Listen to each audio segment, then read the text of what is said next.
Hey y'all, it's Sam Sally here. I'm reporting live from Flat Rock, Alabama. I've been listening and watching and really paying close attention to my new radar. I got a Doppler radar now since I'm doing weather reports.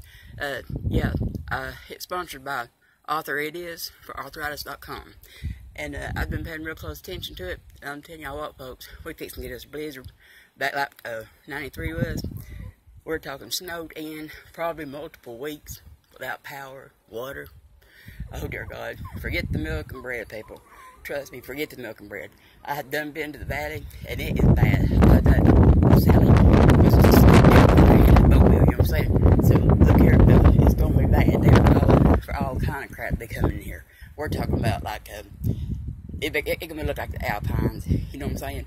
Everybody gonna be snow skiing out here. Ain't nothing gonna be driving. Ain't gonna do nothing. And just hope that y'all can get snowed in with someone as sweet as me.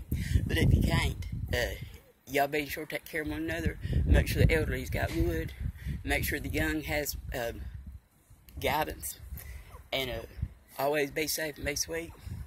And I tell you what, it is going to be cold. You understand? We're talking cold.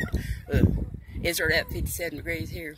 And the arthritis Doppler radar is stating that it should drop down in the teens. I'm talking about, this is freaking crazy, people. Be sweet.